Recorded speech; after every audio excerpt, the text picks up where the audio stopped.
नमस्कार विद्यार्थी मित्रांनो, यूट्यूब चॅनलमध्ये तुमचं स्वागत आहे. इयत्ता 11वीच्या पाठामध्ये आपल्याला पाहायचं आहे चॅप्टर नंबर 11 मध्ये आपल्याला पाहायचं electric current through the conductors मध्ये पार्ट नंबर 7 चालू आहे. पार्ट नंबर 7 मध्ये आपल्याला एक्झाम्पल सॉल्व करायचं. मागच्या याच्यामध्ये पाहिलं होतं आपण रेजिस्टन्स, स्पेसिफिक रेजिस्टन्स आणि त्या स्पेसिफिक रेजिस्टन्स आपण इक्वेशन्स त्या ठिकाणी मांडलेलं होतं. आता त्या इक्वेशनवर आधारित आपल्याला प्रॉब्लेम सॉल्व करायचा आहे.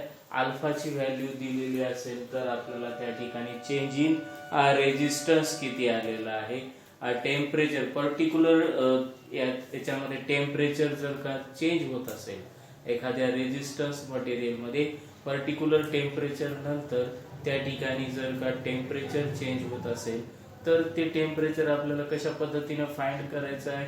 आपण ते व्हेरिएशन्स पाहिलेलं आहे आणि त्या व्हेरिएशन्स नुसार आपण त्याचा जे काही फॉर्म्युला डिराइव्ह केलेला आहे त्यानुसारच आपल्याला हा प्रॉब्लेम सॉल्व करायचा आहे.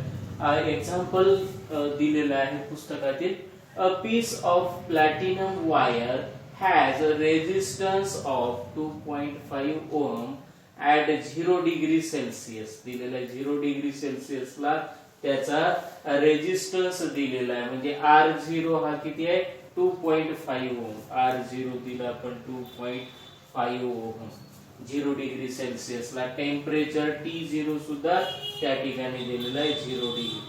If its temperature coefficient of resistance is 4 × 10⁻³ per degree Celsius. म्हणजे हा काय दिलेला आहे आपल्याला अल्फाची व्हॅल्यू दिलेली आहे. Alpha, this is the value of alpha. Coefficient of temperature, coefficient of resistance दिला अल्फा किती दिलेला आहे 0.004 पर डिग्री सेल्सिअस दिला. आपण या ठिकाणी गिवन मध्ये आपण ही व्हॅल्यू त्या ठिकाणी लिहिली. दिस इज द गिवन व्हॅल्यू.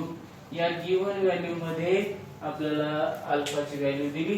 त्यानंतर काय दिलेलं आहे find the resistance of the wire at 80 degree Celsius. म्हणजे RT तुम्हाला काढायचं आहे. काय काढायचं आहे RT. टी डिग्री म्हणजे 80 डिग्रीचा रेजिस्टन्स या ठिकाणी किती येईल हा आपल्याला काढायचा. 0 डिग्रीचा रेजिस्टन्स दिला. मग चेंज इन रेजिस्टन्स किती आहे 0 डिग्री ते RT मायनस R0.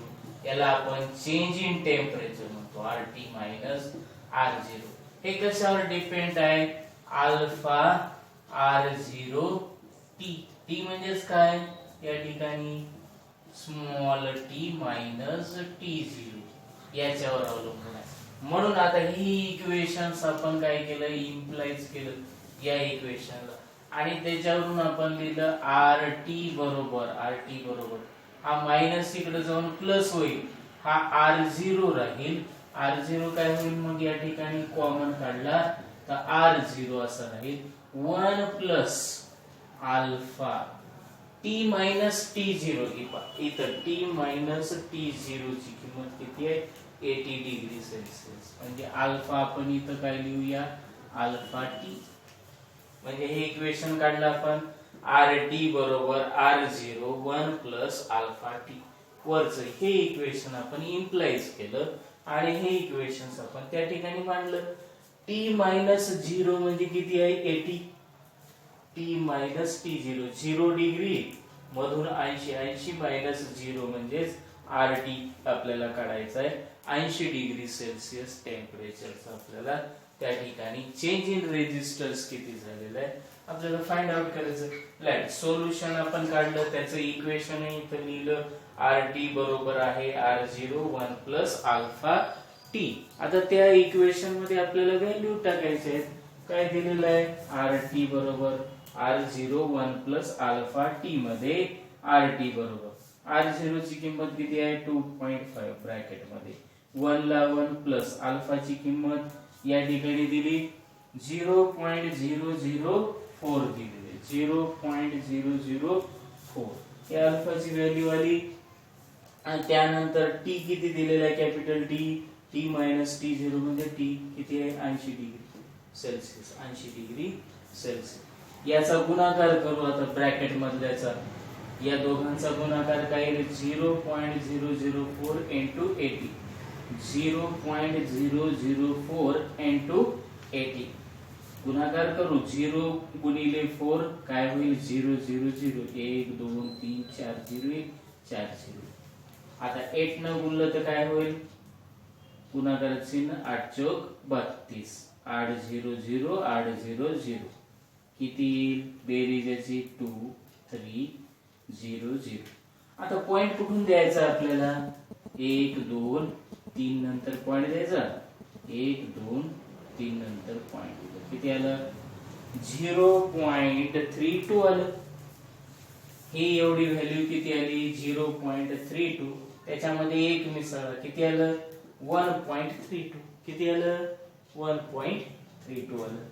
1.32 into 2.5 करायचं तर लॉग टेबल यूज करूया या ठिकाणी. 2.5 into 1.32.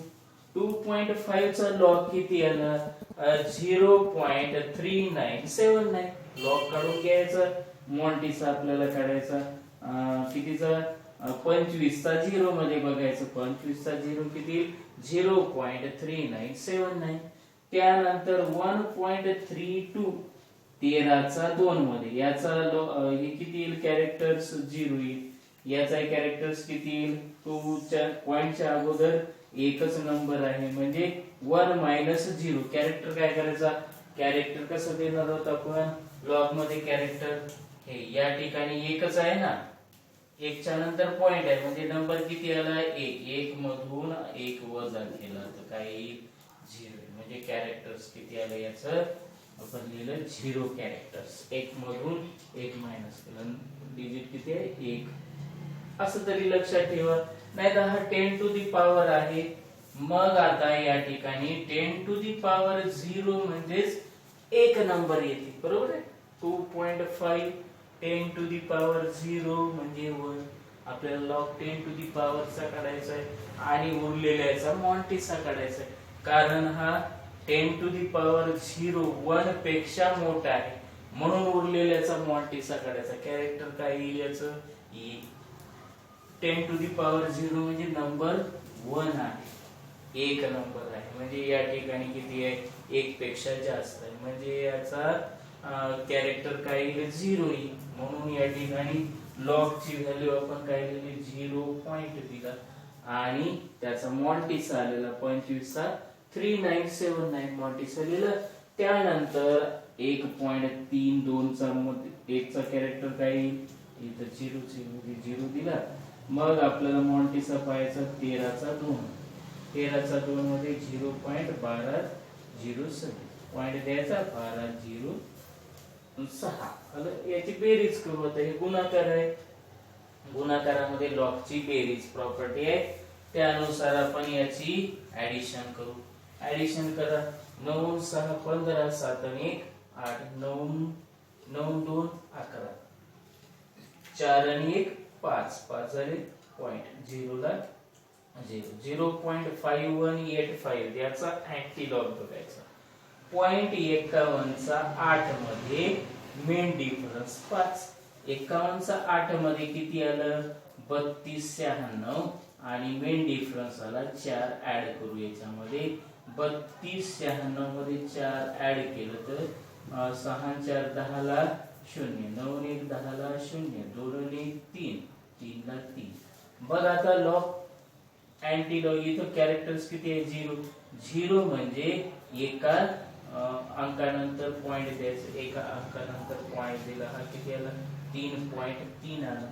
इकडचे शून्य सोडून द्या म्हणजेच रेजिस्टन्स आरटी बरोबर 3.3 ओहम. या पद्धतीने आपल्याला काय करता येतात लॉग टेबलच्या साहाय्याने प्रॉब्लेम आपल्याला सॉल्व्ह करता येतात. हे पहिला प्रॉब्लेम या पद्धतीने सॉल्व्ह केलेला आहे. असेच प्रॉब्लेम आपल्याला त्या ठिकाणी काय करायचे सॉल्व्ह करायचे. आता आपल्याला याच्यामधलं छोटस माहिती करून घ्यायची आहे की या ठिकाणी टेम्परेचर कोएफिशियंट रेजिस्टन्स असतात. हे आपल्याला आठवणी ठेवण्यासाठी काय करायचं 2 प्रकारचे टेम्परेचर कोएफिशियंट रेजिस्टन्स असतात. एक पॉझिटिव्ह टेम्परेचर कोएफिशियंट, दुसरं निगेटिव्ह टेम्परेचर कोएफिशियंट.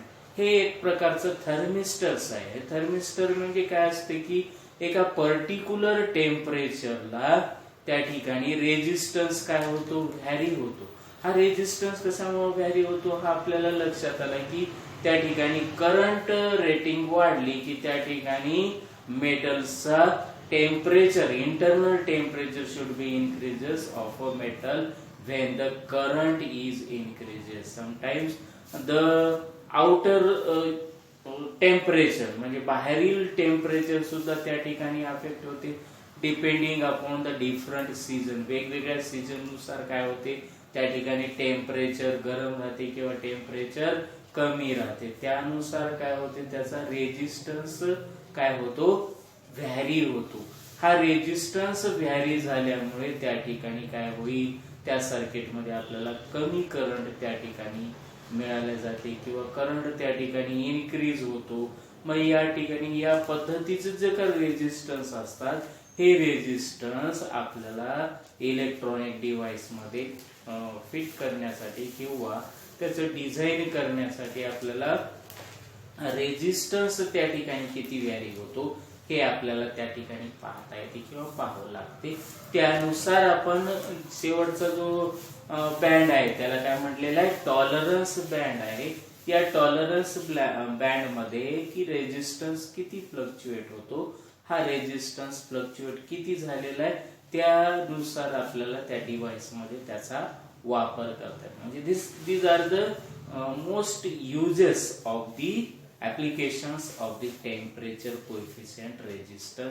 आणि तो कशा पद्धतीने काढता येतो हा फॉर्म्युला आपण त्या ठिकाणी डिराइव्ह केलेला आहे. वेगवेगळ्या टेम्परेचरला त्या ठिकाणी फॉर्म्युला यूज केलेला. म्हणजे काही वेगवेगळ्या इंडस्ट्रीमध्ये टेम्परेचर हे हाय राहते, काय काय फर्नेस मध्ये हाय टेम्परेचर यूज केलेलं असते.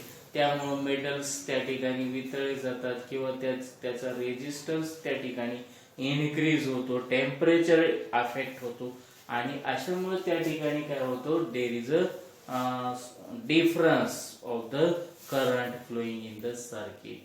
म्हणजे हा प्रॉब्लेम आपल्याला या आर्टिकल मधून आपल्याला कळलेला आहे. आणि याच्यावरून हे प्रॉब्लेम आपल्याला त्या ठिकाणी सॉल्व्ह करता येते. आपल्याला छोटस एक त्या ठिकाणी पाहायचं की सुपर कंडक्टिव्हिटी म्हणजे काय सांगता येईल.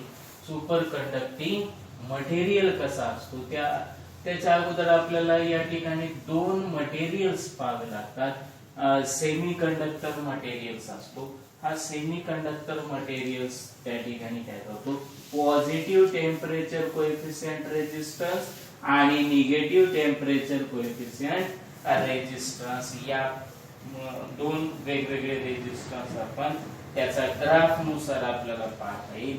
पॉझिटिव्ह टेम्परेचर कोएफिशियंट आणि निगेटिव्ह टेम्परेचर कोएफिशियंट हे आपल्याला ग्राफिकली त्या ठिकाणी समजलं जातं की पॉझिटिव्ह टेम्परेचर कोएफिशियंट कसा असतो आणि निगेटिव्ह टेम्परेचर कोएफिशियंट या ठिकाणी कशा पद्धतीनं आपल्याला मांडता येईल. एक्स आणि वाय ऍक्सिस या दोन ऍक्सिस मध्ये एक्स आणि वाय ऍक्सिस मध्ये आपल्याला पाहायचं पॉझिटिव्ह टेम्परेचर कोएफिशियंट रेजिस्टन्स आणि निगेटिव्ह टेम्परेचर ऑफ रेजिस्टन्स. आणि वाय ऍक्सिस वर आपल्याला काय घ्यायचं आहे, रेजिस्टिव्हिटी. रेजिस्टिव्हिटी आपल्याला वाय ऍक्सिस वर घ्यायची आणि एक्स ऍक्सिस वर आपल्याला या ठिकाणी टेम्परेचर. जर याचा आपण वेगवेगळ्या मेटल्सची आपण अभ्यास केला, डिफरंट टाइप ऑफ मेटल्स आपण त्या ठिकाणी स्टडी केले आणि वेगवेगळ्या टेम्परेचरचा आपण एक्स आणि वाय चा ग्राफ काढला आणि त्या ग्राफ वरून आपल्याला वेगवेगळ्या मेटलचं वेगवेगळे नेचर्स आपल्याला त्या ठिकाणी पाहायला मिळते. आणि त्याच्यावरून काय लक्षात येईल आपल्याला की आपल्याला साधारणतः असे दोन कर्व मिळतात, हा एक कर्व आणि दुसरा हा एक कर्व. या पद्धतीनं काय होते, जर का एखाद्या पॉझिटिव्ह टेम्परेचर कोएफिशियंट आणि निगेटिव्ह हा जो इन्क्रीज होणारा ग्राफ आहे त्याला आपण PTC म्हणतो आणि डिक्रीज होणारा जो आहे त्याला NTC positive temperature coefficient. PTC म्हणजे काय? Positive temperature coefficient.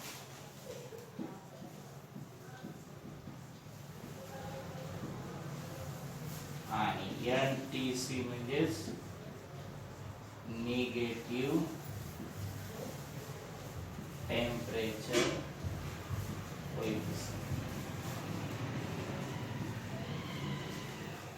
हे दोन्ही डिव्हाइस आपल्याला या ठिकाणी पाहायला मिळतात. एक पॉझिटिव्ह टेम्परेचर कोएफिशिएंट आणि दुसरा negative temperature coefficient. Positive temperature coefficient मध्ये काय होईल की आपण या ठिकाणी डिग्री केल्विन मध्ये टेम्परेचर जर का त्या ठिकाणी मेन्शन केलेलं असेल तर टेम्परेचर जसं जसं इन्क्रीज होईल तसं तसं त्याची रेजिस्टिव्हिटी सुद्धा इन्क्रीज होईल. टेम्परेचर इन्क्रीज झालं की रेजिस्टिव्हिटी सुद्धा इन्क्रीज होईल. या ठिकाणी टेम्परेचर इथं एवढं आहे, या ठिकाणी एवढं आहे. परत या ठिकाणी पाहिलं, या ठिकाणी टेम्परेचर वाढलं, टेम्परेचर इन्क्रीजेस, रेजिस्टिव्हिटी इन्क्रीजेस. म्हणजे या ठिकाणी आपण असं जर का ग्राफ प्लॉट केला तर तुमच्या लक्षात येईल की या ठिकाणी टेम्परेचर कशा पद्धतीनं इन्क्रीज होईल आणि रेजिस्टन्स सुद्धा त्या ठिकाणी काय होईल, रेजिस्टन्स इन्क्रीज होईल. म्हणजे याला काय म्हणलेलं आहे, पॉझिटिव्ह टेम्परेचर कोएफिशिएंट. म्हणजे टेम्परेचर वाढलं की रेजिस्टिव्हिटी इन्क्रीज होते. आणि दुसरा जो डिव्हाइस आहे त्याला काय म्हटलेलं आहे, thermistor semi conductor device. Semi conductor device. हा सेमी कंडक्टर डिव्हाइस त्याला नाव दिलेलं आहे thermistor. This is called a thermistor. हा थर्मिस्टर याचं मेन पर्पज काय आहे की या ठिकाणी रेजिस्टिव्हिटी इन्क्रीज होते किंवा रेजिस्टिव्हिटी डिक्रीज होते. स्टडी केला आपण वेगवेगळे मेटल्स आणि अलॉयज याची आपण स्टडी केली. त्याच्यावरून आपल्याला काही संमिश्र मेटल अलॉयज आपण मिक्स करून जर का तयार केलं तर त्याच्यामध्ये सुद्धा आपल्याला या पद्धतीचे गुणधर्म आपल्याला पाहायला मिळतात. एक म्हणजे पॉझिटिव्ह टेम्परेचर कोएफिशिएंट, म्हणजे रेजिस्टिव्हिटी काय होते, टेम्परेचर वाढलं की रेजिस्टिव्हिटी इन्क्रीज होते. रेजिस्टिव्हिटी म्हणजे काय, rho equal to RA divided by M. याला काय म्हणलेलं आहे, रेजिस्टिव्हिटी. मटेरियलची रेजिस्टिव्हिटी. याची रेजिस्टिव्हिटी वाढते केव्हा, टेम्परेचर जर का इन्क्रीज झालं. म्हणजे पर्टिक्युलर टेम्परेचर पेक्षा जर का टेम्परेचर डिफरन्स या ठिकाणी आला त्यावेळेस काय होते, जसं जसं टेम्परेचर वाढत जाईल तसं तसं हा पॉझिटिव्ह टेम्परेचर कोएफिशिएंटची रेजिस्टिव्हिटी इन्क्रीज होईल. याच्या विरुद्ध हा निगेटिव्ह टेम्परेचर कोएफिशिएंट. म्हणजे याचं टेम्परेचर इन्क्रीज झालं तर याची रेजिस्टिव्हिटी मूळ जी होती त्याच्यामध्ये काय होईल, डिक्रीज होईल. म्हणजे resistivity should be decreases in the negative temperature coefficient. म्हणजे या दोन प्रकारचे टेम्परेचर कोएफिशिएंट या ठिकाणी आपल्याला सेमीकंडक्टर डिव्हाइस मध्ये आपल्याला पाहायला मिळतात. आणि तिसरा जो एक कंडक्टर आहे त्याला आपण सुपर कंडक्टर म्हणतो. Super conductor. कंडक्टर दोन प्रकारचे, एक सेमी कंडक्टर गुड कंडक्टर आहे, दुसरा सुपर कंडक्टर. हा जो काही सुपर कंडक्टर आहे हा सुपर कंडक्टर काय होतो की एका क्रिटिकल टेम्परेचरला त्याची जी काय रेजिस्टन्स आहे हा रेजिस्टन्स त्या ठिकाणी काय होतो, झिरो होतो. अशाला आपण सुपर कंडक्टर म्हणतो. म्हणजे we know that the resistivity of a material depends on the temperature. And for that, metals and alloys, the resistivity suddenly becomes zero at a particular low temperature, and this temperature is called as critical temperature. आणि या low टेम्परेचरला ज्याची resistivity कमी होते, resistivity lose होते, losing so that it is equal becomes to zero, completely zero, and become a perfect conductor. That is called a perfect conductor. Having the resistivity zero. एखाद्याची resistivity जर का zero झाली तर त्या ठिकाणी आपण करंट प्रोव्हाइड केला तर तो कायमस्वरूपी करंट त्या ठिकाणी राहतो, म्हणजे त्या सुपर कंडक्टर असे अस्तित्वात नाही. परंतु समजा एखाद्याचा जर रेजिस्टिव्हिटी हा जर झिरोच झाला, म्हणजे त्याची रेजिस्टिव्हिटी मटेरियलची झिरो झाली, तर तो कंडक्टर आपण त्याला सुपर कंडक्टर म्हणतो. त्याला पॉवर कमी लागतो, पॉवर कंझम्पशन कमी लागतो, आणि पॉवर कंझम्पशन कमी लागल्यामुळे त्याची इफिशियन्सी जास्त वाढते, वर्किंग कॅपॅसिटी वाढते. मग तो कोणताही डिव्हाइस असू द्या, त्याच्यामध्ये डायोड असू द्या किंवा कोणतेही इलेक्ट्रॉनिक डिव्हाइस राहू द्या किंवा पॉवर सप्लायचं डिव्हाइस राहू द्या किंवा बॅटरीचं डिव्हाइस राहू द्या, ती बॅटरी लॉंग लाईफ त्याला दिली की तो काय होईल, त्या मेटल्स मधून किंवा त्या डिव्हाइस मधून तो सारखा करंट त्याच्यामधून प्रवाहित होत राहील विदाउट एनी ऑब्स्टॅकल्स. त्याला कोणत्याही प्रकारचा ऑब्स्टॅकल्स नसताना, म्हणजे रेजिस्टन्सच झिरो झाला तर त्याच्यामध्ये काय होईल, इलेक्ट्रिक करंट सारखा प्रोव्हाइड होत राहील, फिरत राहील, सर्क्युलेशन होत राहील, इलेक्ट्रॉन सुद्धा मूव्ह होत राहतील. There is no obstacles inside the electrons, so that electrons are conducted and they can move their kinetic energy, they can rotated through completely. असा जो काही कंडक्टर्स आहे त्याला आपण सुपर कंडक्टर्स म्हणतो. आणि अशा प्रकारचा सुपर कंडक्टर म्हणजे आपण या ठिकाणी झिरो न होता त्याची रेजिस्टिव्हिटी जर का कमी असेल, 1 ओहम पेक्षा जर का कमी असेल, तर असा कंडक्टर आपण सुपर कॉम्प्युटर्स मध्ये त्या ठिकाणी यूज करतो, की जेणेकरून त्या ठिकाणी लागणारा जो काही पॉवर कंझम्पशन आहे किंवा पॉवर आहे तो लो पॉवर कंझम्पशन आहे. तो तुम्हाला याच्यामध्ये थोडीशी माहिती त्या ठिकाणी दिलेली आहे की त्या याच्यामध्ये सुपर कंडक्टिव्हिटी याच्यामध्ये तुम्हाला आर्टिकल मध्ये दिलेलं आहे की सुपर कंडक्टिव्हिटी आणि सुपर कंडक्टरची या ठिकाणी माहिती दिलेली आहे. ते पाहून घ्या. या ठिकाणी इथं दिलेलं आहे का, पाहून घ्या. सुपर कंडक्टिव्हिटी, आणि या सुपर कंडक्टिव्हिटी मध्ये मर्क्युरी आहे. Mercury loses its resistance completely to zero at 4.2 केल्विनला आहे. दिस टेम्परेचर म्हणजे असे काही त्या ठिकाणी मेटल्स आणि अलॉईज आहेत की ज्याचा उपयोग आपल्याला सुपर कंडक्टर किंवा सुपर कंडक्टिव्हिटी आपल्याला करता येते. Super conductivity can be hence so as to be useful for mankind. It is already in use in obtaining very high magnetic field. A few Tesla in superconducting magnet आपण वापरतो. These magnets are used in research quality NMR spectrometers for its operation.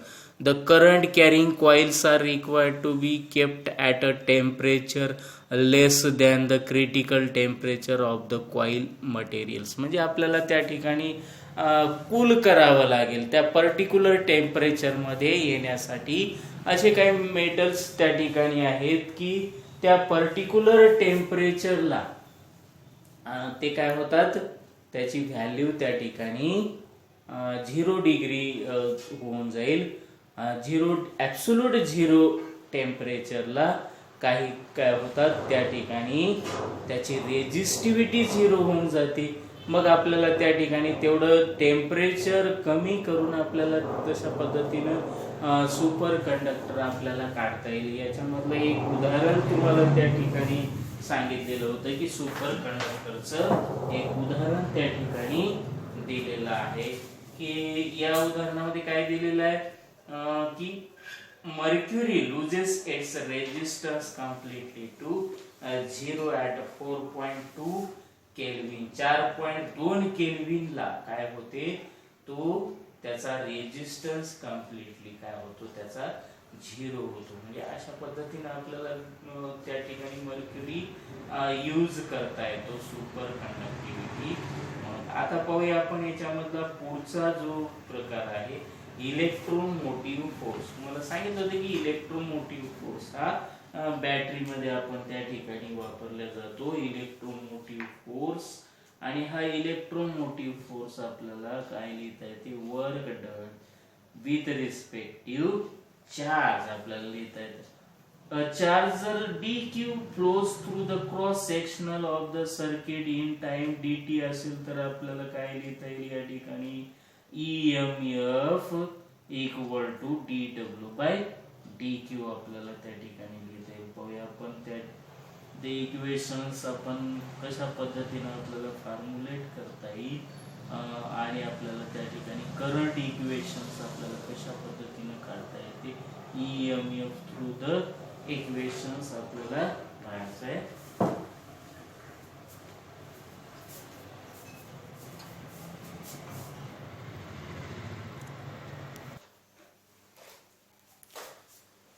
आता पाहूया या ठिकाणी electromotive force म्हणजे काय, जे आपण बॅटरी एक्सटर्नली प्रोव्हाइड करतो. ही बॅटरी आपण या ठिकाणी प्लस और मायनस साइन या ठिकाणी वापरली, plus minus sign, plus sign minus. तर या बॅटरीमध्ये जी काही एनर्जी आपण प्रोव्हाइड करतो, ज्या एनर्जीमुळे काय होईल की इथलचे इलेक्ट्रॉन्स एका ठिकाणाहून दुसऱ्या ठिकाणी फ्लो होतात. ती जी आपण एनर्जी सप्लाइड करतो त्या एनर्जीला आपण इलेक्ट्रोमोटिव्ह फोर्स असं म्हटलेलं. This energy is called electromotive force. आता या बॅटरीमध्ये सुद्धा काय असतो की याचा इंटरनल रेजिस्टन्स असतो. बॅटरीचा काय असतो, इंटरनल रेजिस्टन्स. बॅटरीचा एक इंटरनल रेजिस्टन्स असतो. मग तो लिहित असताना आपण कसं लिहितो, काढतो या ठिकाणी निगेटिव्ह प्लस मायनस आणि याचा रेजिस्टन्स स्मॉल आर. हा जो काही डिव्हाइस आहे याला आपण बॅटरी सेल म्हणतो, बॅटरी सेल. याच्यामध्ये सुद्धा एक रेजिस्टन्स असतो. हा रेजिस्टन्स आपण या ठिकाणी या डायग्राम मध्ये दाखवलेला आहे की हा बॅटरी सप्लाय. पण एक या ठिकाणी चौकोनी ब्लॉक दाखवलेला आहे. या ब्लॉक मध्ये एका बाजूला पॉझिटिव्ह आणि दुसऱ्या बाजूला निगेटिव्ह टर्मिनल आणि या ठिकाणी रेजिस्टन्स आर एवढा आपण तो दाखवलेला आहे. हा आर रेजिस्टन्स कशाचा आहे, बॅटरीचा रेजिस्टन्स. आणि हे बाहेरचा रेजिस्टन्स याला आपण एक्सटर्नल रेजिस्टन्स आपण त्या सर्किट मध्ये लावलेला. ए आणि बी या दोन टर्मिनल मध्ये आपण काय केलेलं आहे, एनर्जी प्रोव्हाइड केलेली आहे. म्हणजे ही एनर्जी कोणती असते तर इलेक्ट्रोमोटिव्ह एनर्जी. म्हणजे आपण काय म्हणता येईल की आपण हा device provides energy supplied to to ends of a conductor so that charges are move. दोन या एंड्स वर आपण जी काही एनर्जी प्रोव्हाइड केली त्या कंडक्टरवर आणि त्यामुळे काय होतात, चार्जेस मूव्ह होतात. आणि अशा energy, the energy supplied are called electromotive force. अशा प्रकारच्या एनर्जीला आपण इलेक्ट्रोमोटिव्ह फोर्स असं म्हणतो. आता आपण पाहिलं की हे डिव्हाइस कोणकोणते आहेत इलेक्ट्रोमोटिव्ह फोर्स प्रोव्हाइड करणारे. तर हे डिव्हाइस कोणते आहेत आपण पाहिलं की सेल असतात. We use devices like power cell. मोठे मोठे सेल असतात, छोटे सेल असतात 1.2 व्होल्ट, हे डीसी सप्लाय वर चालणारे असतात. मग काही मोठे सेल्स असतात त्याला आपण पॉवर सेल म्हणतात. हे पॉवर सेल चार्जेबल असतात, काही काही नॉन चार्जेबल असतात. त्यामुळे ते त्याच्यातला पॉवर संपला की आपल्याला त्या ठिकाणी फेकून द्यावं लागते. याचं रूपांतर केमिकल एनर्जीचं रूपांतर काय होते, त्याचं इलेक्ट्रिकल एनर्जी मध्ये होते. आपण बॅटरीज पहा, बॅटरीज हे वेगवेगळ्या मटेरियल पासून त्या ठिकाणी तयार केलेले असतात. आणि ह्या बॅटरीज आपण कशासाठी वापरतो, इलेक्ट्रोमोटिव्ह फोर्स म्हणून आपण त्या ठिकाणी वापरतो. त्याच्यामध्ये पहिला आपण लॅकलॅन्ड सेल, डॅनियल सेल, हे जे काही सेल्स आहे हे स्मॉल व्होल्टेज तयार करतात. 1.5 व्होल्ट एवढं व्होल्टेज त्या ठिकाणी तयार करतात. आणि त्या दोन टर्मिनल मध्ये आपण ते पोटेन्शियल त्या ठिकाणी वापरले जातात. म्हणजेच एक प्रकारचे ते काय करतात, एनर्जी प्रोव्हाइड करतात. आणि ही एनर्जी कशी प्रोव्हाइड केली जाते पहा, टोटल एनर्जी सर्किट मध्ये टोटल एनर्जी ही बॅटरी जर पुरवत असेल Q इंटू ई एवढी त्या ठिकाणी एनर्जी प्रोव्हाइड करत असेल, Q इंटू ई एवढी एनर्जी प्रोव्हाइड करत असेल, तर टोटल एनर्जी कुठे जाईल, या ठिकाणी total energy supplied by the overcoming the resistance R into Q एवढा रेजिस्टन्स ओव्हरकम करेल, याच्यामधून एवढी एनर्जी कशाला लागेल, या स्मॉल रेजिस्टन्स मधून तो काय होईल, ड्रॉप होईल, तेवढी एनर्जी त्याला लागेल, मग तो कार्य करेल आणि बाकी मग त्याच्यामधून काय होईल, चार्जेस फ्लो होतील आणि चार्जेस फ्लो होऊन कुठून जातील, या रेजिस्टन्स वरून, या रेजिस्टन्सचा चार्ज किती ड्रॉप असेल R इंटू Q एवढा चार्ज त्याच्यामधून काय होईल, ड्रॉप होईल, तेवढी एनर्जी त्याच्यामधून ड्रॉप होईल. हा ड्रॉप एनर्जी आपण इन जनरल मी त्या ठिकाणी तुम्हाला सांगितलेलं आहे. मग ही एनर्जी टोटल एनर्जी कशी ड्रॉप होईल, आपल्याला या ठिकाणी Q इंटू ई एनर्जी असेल आणि या ठिकाणी पोटेन्शियल किती दिला आपण, Q इंटू व्ही एवढं पोटेन्शियल मिळेल कुठं, या टर्मिनलवर Q इंटू व्ही एवढं पोटेन्शियल मिळेल. म्हणजे हे पोटेन्शियल Q इंटू व्ही केवढं असेल, energy spend in overcoming the external resistance overcome करण्यासाठीच या ठिकाणी V एवढा असेल, तर याच किती असेल, Q इंटू VR म्हणजे करंट, Q इंटू VR एवढी एनर्जी त्याच्यामध्ये असेल, Q इंटू VR एवढी एनर्जी असेल. मग हे Q इंटू VR एवढी एनर्जी त्याच्यावर असेल, total energy Q into E म्हणजे त्याच्यामधून Q कॉमन काढलं तर काय होईल, E equal to V plus VR एवढी एनर्जी असेल.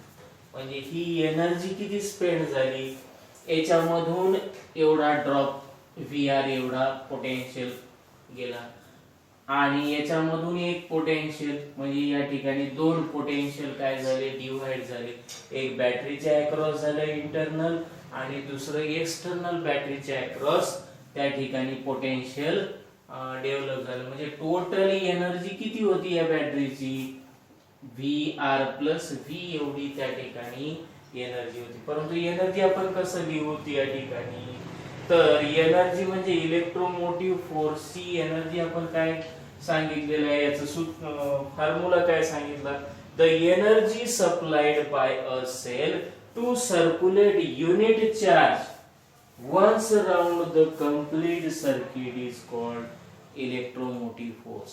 म्हणजे या ठिकाणी समजा एक चार्ज इथून असा इथून कंप्लीट या पॉझिटिव्ह पर्यंत जाण्यासाठी जेवढी काही एनर्जी त्याला लागते, ती एनर्जी या सेलनं प्रोव्हाइड केलेली असते, त्या एनर्जीला आपण इलेक्ट्रोमोटिव्ह फोर्स असं म्हणतो.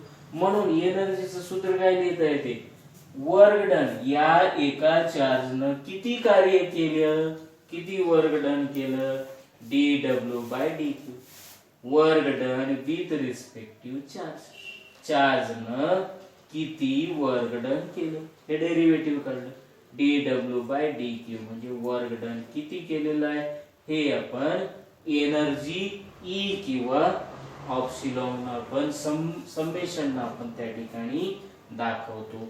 मग dw बाय dq काय झालं, याची एनर्जी प्रोव्हाइड किती झालेली आहे. मग इथं आपल्याला इक्वेशन एक सिंपल इक्वेशन मांडता येईल, की काय मांडता येईल, या ठिकाणी टोटल एनर्जी किती गेलेली आहे, तर टोटल एनर्जी जाण्यासाठी या ठिकाणी Q एवढे चार्ज असतील आणि त्याच्यावरचं पोटेन्शियल E असेल, टोटल पोटेन्शियल Q चार्ज आणि E एवढं त्या ठिकाणी पोटेन्शियल असेल. E म्हणजेच काय या ठिकाणी, E equal to dw by dq, work म्हणजे एनर्जी, dw म्हणजे वर्क म्हणजे एनर्जी, म्हणजे dw बरोबर काय लिहिता येते, E इंटू dq लिहिता येते, E इंटू dq. तेच लिहिलं आपण, टोटल एनर्जी QE एवढी एनर्जी याच्यामध्ये स्टोअर केलेली आहे आणि नंतर मग ही एनर्जी याच्या अक्रॉस किती गेलेली आहे, याच्या अक्रॉस बाहेर रेजिस्टन्स मधून थ्रू रेजिस्टन्स किती गेलेली आहे, तर थ्रू रेजिस्टन्स किती आहे Q आणि या ठिकाणचं potential Q into V R एवढं त्या ठिकाणी पोटेन्शियल असेल. Q into V R potential असेल तेवढी एनर्जी याच्यातून जाईल. मग याच्या अक्रॉस किती असेल या रेजिस्टन्सच्या अक्रॉस Q इंटू व्ही एवढी एनर्जी असेल. टोटल चार्ज Q जातील आणि त्याच्यावरचं पोटेन्शियल V असेल तेवढी एनर्जी या ठिकाणी जाईल. आता आपल्याला E चं इक्वेशन काढायचं. E म्हणजे काय आपल्याला लिहायचं. E या ठिकाणी आपल्याला याचा सेलचा E चं इक्वेशन काढायचं. इलेक्ट्रोमोटिव्ह फोर्सचं इक्वेशन आपल्याला काढूया. पुढच्या याच्यामध्ये आपण तो इलेक्ट्रोमोटिव्ह फोर्स आपण सेलचं इक्वेशन पाहूया.